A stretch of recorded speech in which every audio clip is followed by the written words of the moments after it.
Assalamualaikum warahmatullahi wabarakatuh. Selamat pagi Bapak Ibu semuanya. Ini saya mau berpantun dulu ya sebelum kita mulai materi. Jangan tegang ya Bapak Ibu. Sebenarnya saya nggak tegang ya. Baik, Jojo Ginting juara bergengsi. Diikuti pasangan Fajarian. Selamat datang di acara advokasi.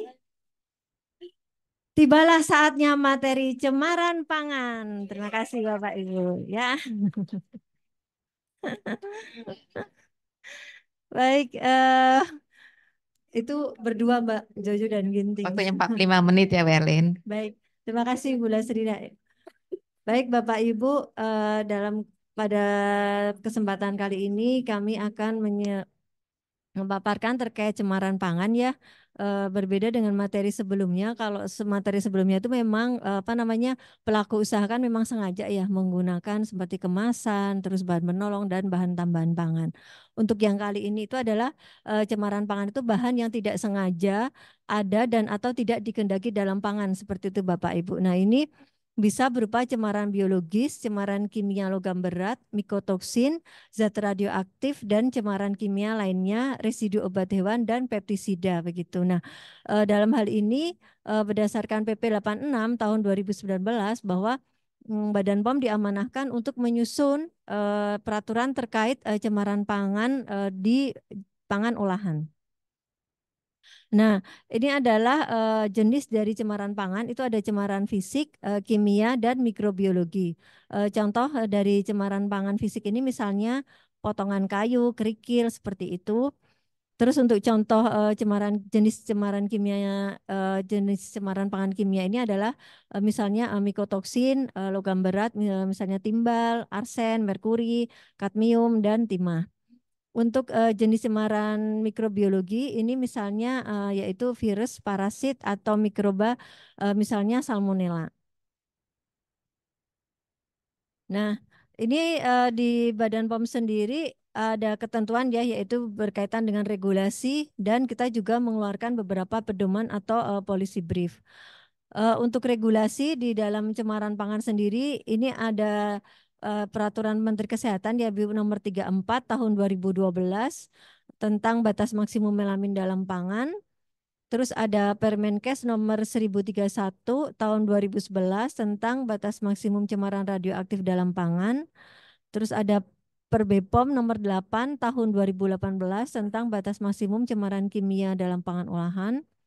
Dan ada Perbepom nomor 13 tahun 2019 tentang batas maksimal cemaran mikroba dalam pangan olahan, serta ini yang paling baru itu ada Perbepom nomor 9 tahun 2022 tentang persyaratan cemaran logam berat dalam pangan olahan. Nah, sedangkan untuk pedoman yang telah kita terbitkan itu ada pedoman penerapan peraturan Badan POM tentang cemaran mikro, terus ada polisi brief formaldehid dalam pangan olahan, ada juga pedoman cara menurunkan cemaran akrilamida dalam kopi olahan. Terus ada pedoman mitigasi risiko kesehatan ya terkait keberadaan senyawa etilen oksida 26 DIPN dan 910 antrakinon. Terus ada juga pedoman mitigasi 3-MCPDI dan GI. Nanti apa itu 3-MCPDI dan GI nanti di belakang akan kami sampaikan. Terus ada juga di tahun 2023 kemarin kita mengeluarkan pedoman mitigasi risiko keberadaan residu antibiotik dan mikrob resisten antibiotik pada pangan olahan. Nah, ini untuk peraturannya terkait melamin ya. Ini di dalam Permenkes itu disebutkan bahwa untuk jenis pangan formula bayi itu ditetapkan batas maksimal melaminnya sebesar 1 mg per kilogram, sedangkan untuk formula bayi siap konsumsi ini sebesar 0,15 mg per kilogram. Sedangkan untuk pangan lainnya itu ditetapkan sebesar 2,5 mg per kilogram. Nah, dalam hal ini Badan POM diamanahkan untuk pengawasan terhadap batas maksimum melamin dalam pangan olahan tersebut.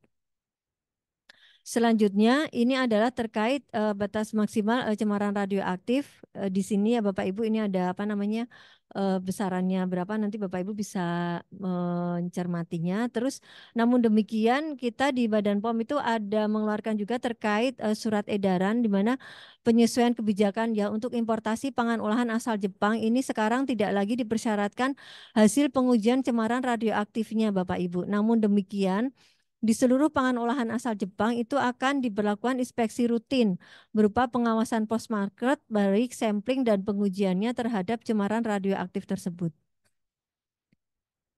Nah, untuk cemaran kimia ini mungkin tadi ini ada di anu ya pretest ya Bapak Ibu ya. Salah satu contoh cemaran kimia yang diatur dalam Perbepom 8 tahun 2018 itu apa itu.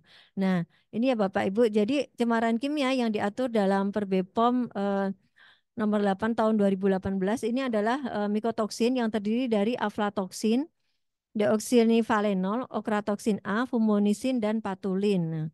Nah, di sini untuk apa namanya senyawa cemaran kimia yang lain ini yang diatur juga ada dioksin, 3-MCPD atau 3-monokloropropan 1,2-diol dan polisiklik aromatik hidrokarbon atau PAH. Nah, di sini itu pengaturannya itu berdasarkan jenis pangan yang berisiko Bapak Ibu. Jadi tidak semua pangan ya diatur seperti misalnya nih untuk aflatoksin itu kita persyaratkan di produk olahan kacang tanah. Sedangkan untuk polisiklik aromatik hidrokarbon PAH ini misalnya benzoalfapiren ya, itu kita persyaratkan misalnya di produk ikan asap begitu. Sedangkan untuk 3-MCPD ini misalnya kita atur di produk pangan yang protein hidrolisat nabati. Nah, selanjutnya ini ada Perbepom nomor 9 tahun 2022 ini tentang peraturan cemaran logam berat ya dalam pangan olahan. Di sini diaturnya juga berdasarkan jenis pangan olahan. Nah, jenis cemaran yang diatur ini adalah ada timbal, timah atau TN ya, terus merkuri Hg, kadmium CD dan arsen atau AS. Nah, untuk apa namanya? Lampirannya seperti ini Bapak Ibu. Jadi misalnya nih jenis pangan olahan misalnya untuk pangan olahan susu. Nah, ini arsennya itu diaturnya adalah 0,1. Ini ada bintang asterik 2. Ini artinya apa? Bapak Ibu bisa melihat di dalam keterangannya seperti ini. Jadi ketika bintang asterik 2 itu dihitung terhadap produk siap konsumsi begitu. Berarti ini artinya untuk di dalam produk olahan susu ini batas maksimal arsennya adalah 0,1 miligram per kilogram dihitung terhadap produk siap konsumsi. Selanjutnya, ini ada Perbepom nomor 13 tahun 2019, ini tentang cemaran biologi dalam pangan olahan ya. Cemaran mikroba dalam pangan olahan ini kita atur berdasarkan kriteria mikrobiologi Bapak Ibu, di mana kriteria mikrobiologi itu meliputi jenis pangan olahannya itu apa, terus jenis mikroba atau parameter uji mikrobanya itu apa saja, terus batasannya apa, rencana sampling ini dalam hal ini maksudnya berapa jumlah sampel yang harus apa namanya dilakukan pengujian begitu, terus selanjutnya kita juga atur terkait metode analisisnya. Nah, di sini apa namanya untuk jenis pangan olahan ini kita mempertimbangkan dalam Perbepom terkait kategori pangan ya mungkin nanti akan disampaikan ya terkait peraturan kategori pangan itu apa. Nah, itu akan kita refer di dalam Perbepom cemaran mikro ini Bapak Ibu. Terus kita untuk jenis mikrobanya dia ada mikroba patogen dan mikroba indikator higienitas seperti misalnya kalau higienitas itu E. coli, kapang kamir ya. Kalau patogen misalnya salmonella. Terus untuk batas mikrobanya itu ada nanti ada istilah M besar, M kecil Bapak Ibu. Nah, itu bagaimana cara membacanya nanti di slide berikutnya akan kami sampaikan. Selanjutnya juga ada metode analisis. Dalam hal ini apabila nanti Bapak Ibu menggunakan metode analisis yang selain dalam Perbepom 13 ini dapat ya. Namun sepanjang metode itu setara Bapak Ibu. Jadi setara terus metode itu juga sudah divalidasi atau diverifikasi.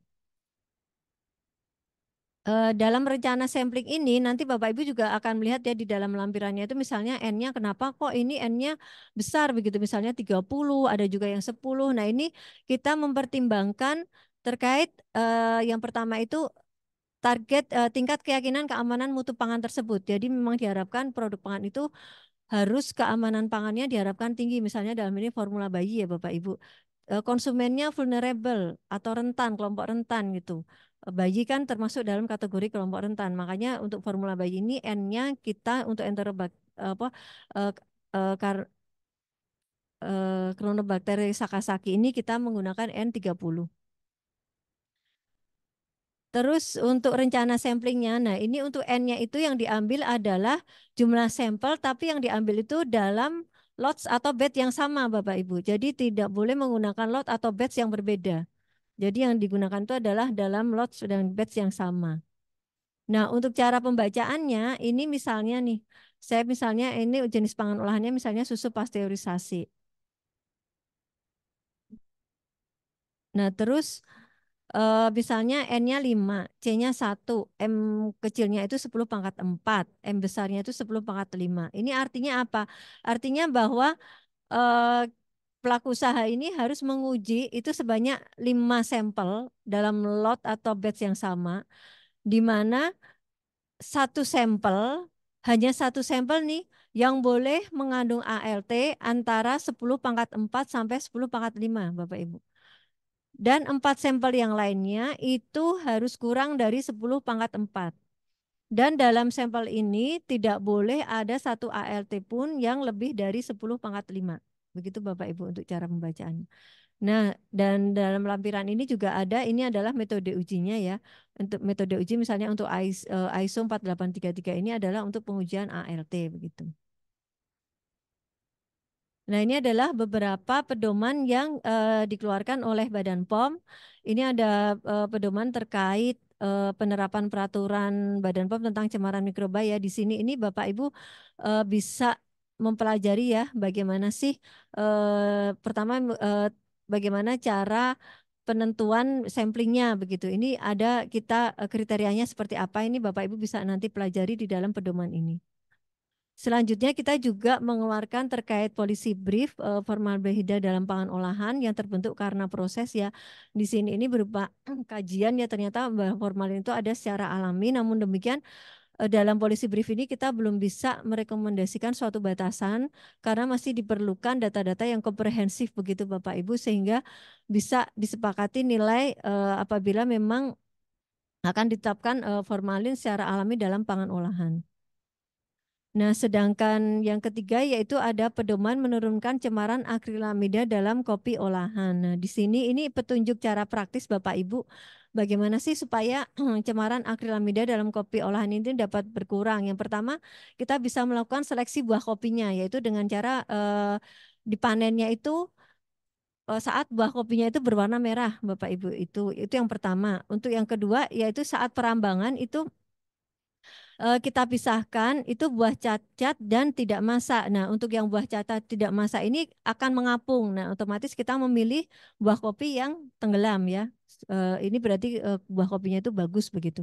Nah, selanjutnya kita melakukan sortasi kopi berasnya. Kita pilih sortasi berasnya itu yang apa bijinya utuh begitu, tidak cacat, tidak keriput, tidak gepeng-gepeng begitu. Nah, itu yang dipilih yang bagus ya, baik yang mengkilap gitu.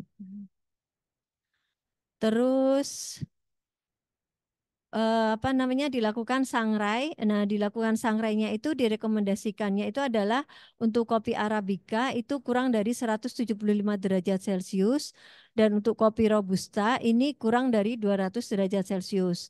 Selanjutnya untuk peracikan biji kopi ini apa namanya?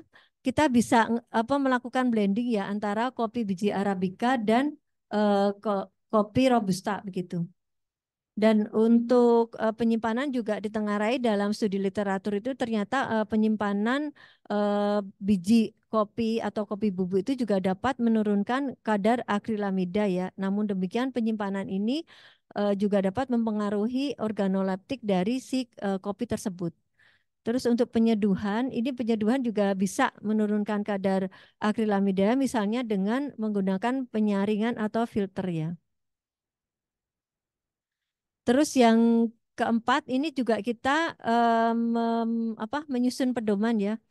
Pedoman mitigasi risiko kesehatan senyawa etilen oxide atau ETO 26 di isopropyl naftalen dan 910 antrakinol. Mungkin Bapak Ibu ingat ya kasus mie instan ya, mie instan kita yang ditolak di beberapa negara karena mengandung etilen oxide. Nah, ini terus Selanjutnya Badan POM kita mengeluarkan pedoman atau mitigasi ini untuk digunakan oleh baik pelaku usaha maupun pengawas pangan maupun penyuluh keamanan pangan ya sebagai acuan langkah-langkah agar meminimalisir keberadaan senyawa ethylene oxide 26-DIPN dan 910 antrakinon ini.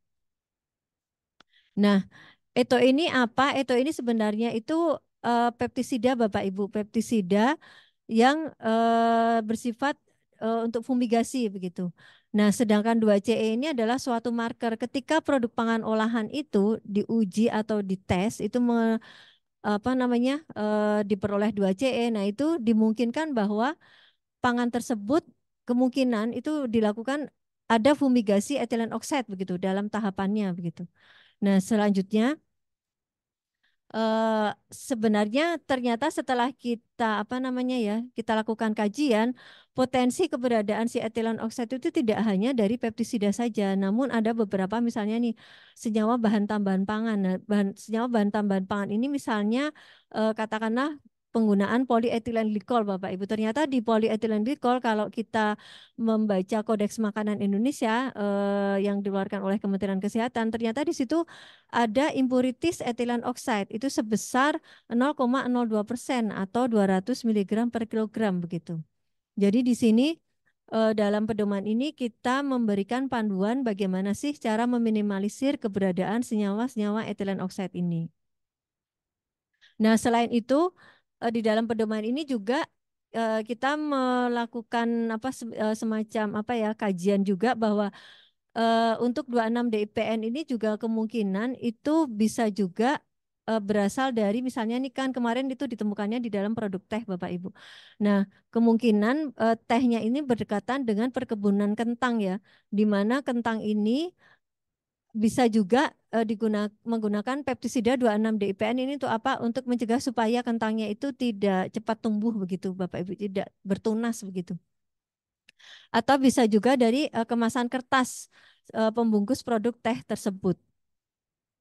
Nah, sedangkan untuk 910 antrakinon ini juga potensi sumber residunya itu bisa berasal dari kontaminasi asap dari proses pelayuan teh sendiri itu juga bisa menyebabkan nanti dalam produk tehnya itu mengandung 910 antrakinon. Ini juga bisa berasal dari kemasan tehnya atau bisa juga adanya pestisida begitu, di mana pestisidanya ini berfungsi sebagai bird repellent.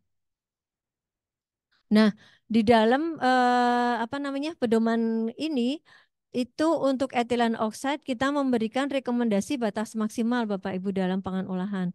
Untuk ETO ini kita memberikan rekomendasi sebesar 0,01 mg per kilogram, sedangkan untuk 2 kloroetanol itu kita memberikan rekomendasi batasan sebesar 85 mg per kilogram. Ini sebagai uniform limit ya.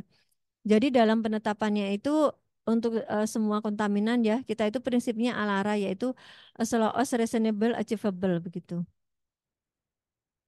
Nah, selanjutnya untuk mitigasinya itu yang pertama untuk ETO dan 2CE untuk tahapan good agricultural practice-nya itu pertama penggunaan pestisida alternatif selain ETO seperti metil bromida dan fosfin ya. Yang kedua, penggunaan metode sterilisasi lain seperti iradiasi dan perlakuan. Ini di dalam tahap good agricultural-nya ya. Jadi di tahap saat pembudidayaannya Bapak Ibu. Bukan di pangan olahannya ya, tapi di good agricultural practice-nya.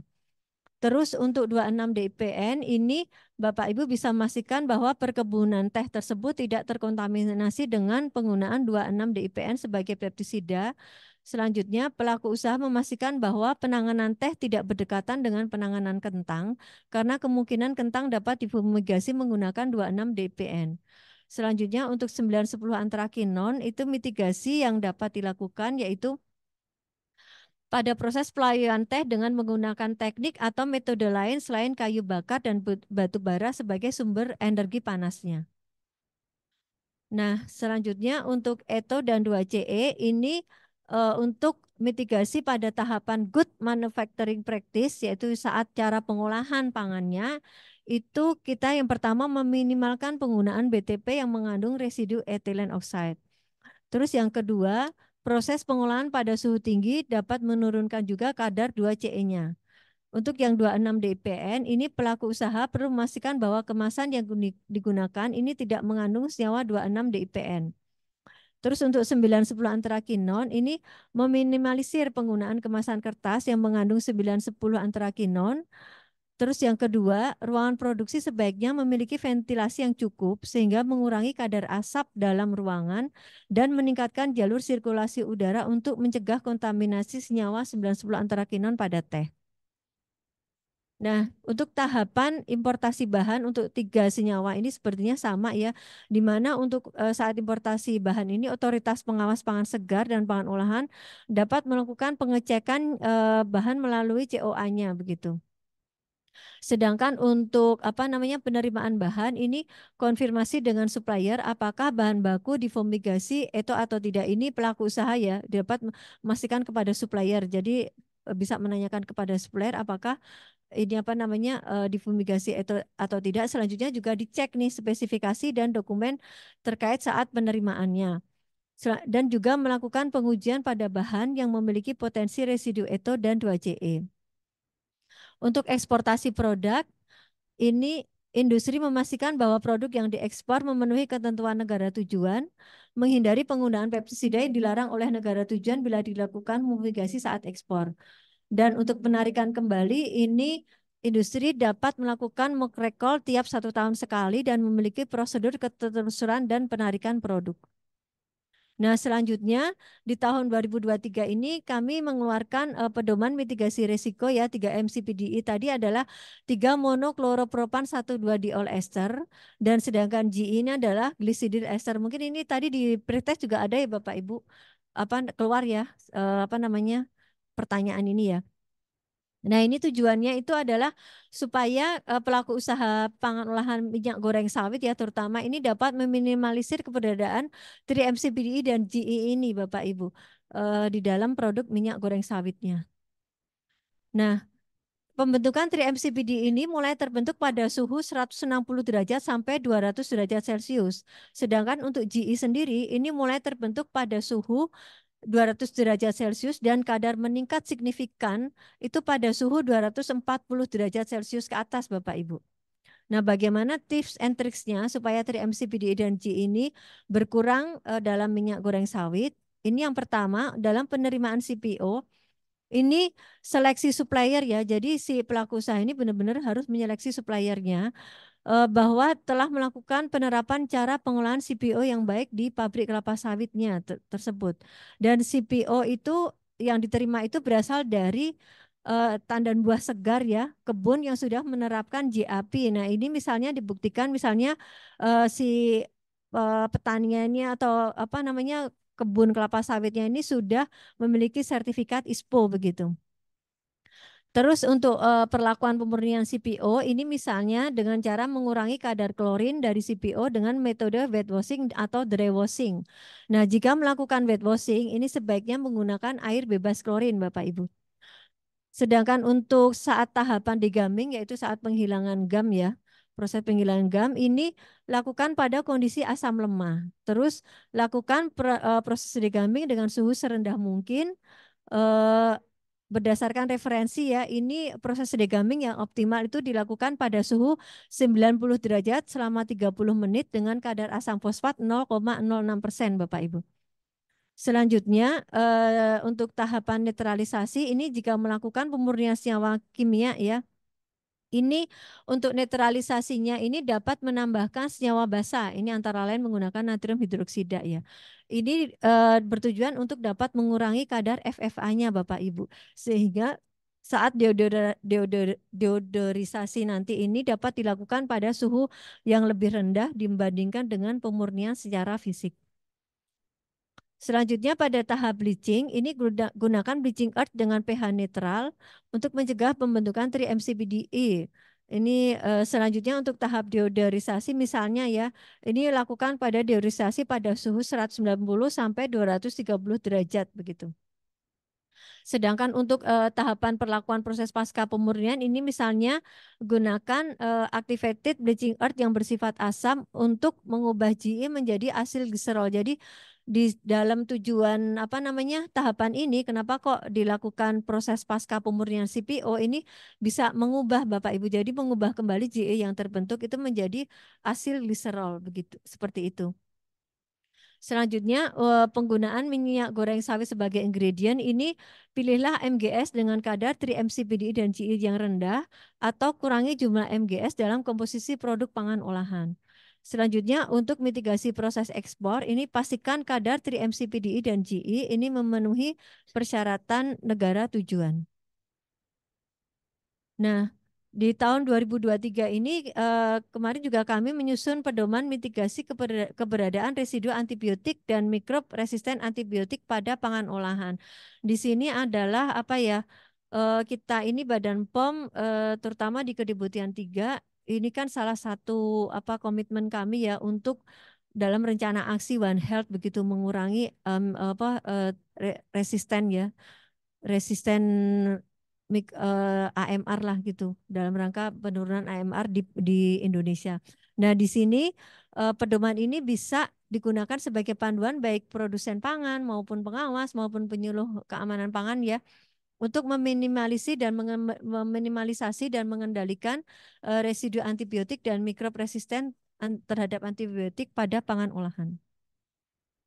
Nah, di sini untuk pencegahannya, mitigasinya itu kita bagi menjadi dua, yaitu mitigasi terkait residu antibiotik dalam pangan olahan dan mitigasi terhadap mikrob resisten antibiotik pada pangan olahan, Bapak Ibu. Nah, untuk residu antibiotik ini tahapannya itu ada di tahap good farming practice. Ini misalnya nih penggunaan obat keras terutama antibiotik yang saat apa namanya dilakukan di budidaya hewan ya itu harus betul-betul di bawah pengawasan dokter hewan begitu Bapak. Itu misalnya salah satu contohnya. Terus di tahapan good hygiene sanitation practice. Ini misalnya setiap orang yang mempunyai unit usaha produk hewan ini wajib memperoleh nomor kontrol veterinерnya. Ini dikeluarkan oleh Kementerian Pertanian Bapak Ibu. Terus untuk mitigasi good manufacturing practice saat CPPOB-nya ya.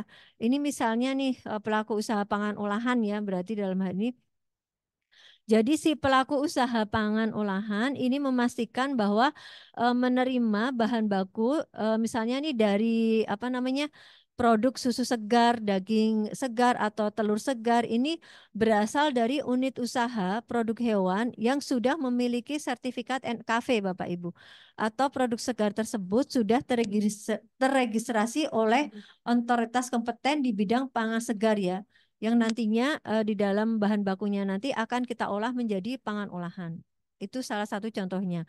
Sedangkan untuk mitigasi proses registrasi pangan olahan, misalnya nih contohnya tidak menggunakan antibiotik ya, sebagaimana yang tertuang dalam Perbepom nomor 22 tahun 2023 ya tentang bahan baku yang dilarang dalam pangan olahan dan bahan yang dilarang digunakan sebagai BTP begitu. Terus untuk mitigasi importasi pangan olahan ini importasi pangan olahan yang berbahan baku utama hewan segar, perikanan dan atau tumbuhan ini harus memiliki sertifikat jaminan keamanan pangan dari otoritas yang berwenang di negara asal dengan dibuktikan health certificate atau sertifikat sejenis lainnya.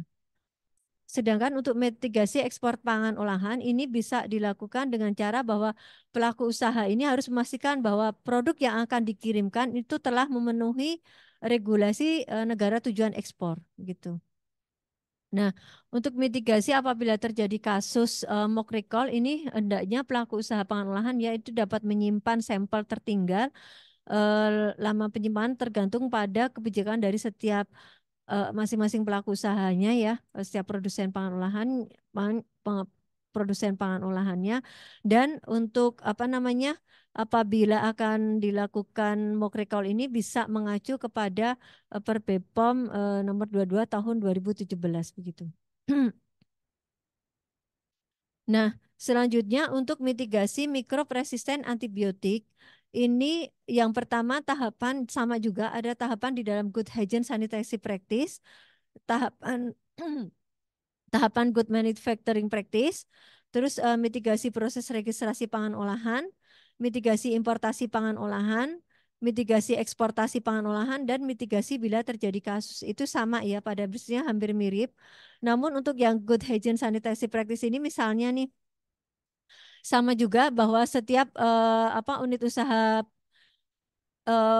produk hewan ini wajib mengajukan permohonan untuk memperoleh NKV begitu yang dikeluarkan oleh Kementerian Kesehatan ya. Sedangkan untuk mitigasi saat CPPOB-nya atau JMP-nya ini misalnya nih pelaku usaha pangan olahan ini memastikan bahwa menerima bahan baku terutama susu segar, daging segar dan telur segar ini berasal dari unit usaha hewan yang memiliki NKV atau produk segar tersebut sudah memiliki registrasi dari otoritas kompeten di bidang pangan segar begitu. Selanjutnya untuk apa namanya di dalam CPPOB-nya ini misalnya di sini juga ada proses pemasakan ya Bapak Ibu yang berbeda dari antibiotik yang tadi. Jadi di sini dipastikan bahwa proses suhu dan waktu dalam pemanasan yang digunakan ini dapat membunuh mikrob resisten antibiotik. Nah, ini umumnya bakteri patogen ini akan mati pada suhu 70 derajat selama 30 detik begitu. Ini bisa digunakan dalam upaya untuk mitigasinya. Nah, untuk mitigasi registrasi pangan olahan ini untuk memenuhi agar pelaku usaha ini memenuhi persyaratan cemaran mikrob ya dalam pangan olahan yang dibuktikan melalui COA dari laboratorium terakreditasi. Terus untuk mitigasi eksportasi pangan olahan ini sama pelaku usaha memastikan bahwa ketika produk akan dikirim itu harus memenuhi negara asalnya ya. Untuk mitigasi importasi pangan olahan ketika barang masuk ke Indonesia, ini yang importasi pangan olahan ini diharapkan bahwa dapat memiliki health certificate atau free sale, Bapak Ibu, sertifikat free sale ya, dan pemenuhan persyaratan cemaran mikrob dalam pangan olahan berupa COA dan jika diperlukan dapat dilakukan pemeriksaan dengan laboratorium. Sedangkan untuk mitigasi apabila terjadi kasus smoke recall ini sama ini bahwa melakukan simulasi penarikan ya dalam setahun lah paling tidak dan mendokumentasikan dalam simulasi penarikan tersebut. Untuk mitigasi konsumen ini konsumen diharapkan tetap mempraktekkan hygiene dan sanitasi ya. Jadi misalnya nih cuci tangan sebelum makan itu diharapkan dapat mengurangi keberadaan dari mikrob resisten antibiotik ini. Demikian paparan yang dapat kami sampaikan. Ini informasi layanan pengaduan ya Bapak Ibu, karena apabila Bapak Ibu nanti akan melakukan pengaduan terkait pelayanan nih, pelayanan di SPO, ini bisa melalui ini sarananya. Terus atau juga bisa melalui apabila akan berkonsultasi melalui Kusapa dan apa namanya link website kami ada di standarpangan.pom.go.id. Demikian presentasi yang dapat kami sampaikan. Terima kasih atas perhatiannya. Waktu dan tempat kami kembalikan kepada Ibu Lasrida.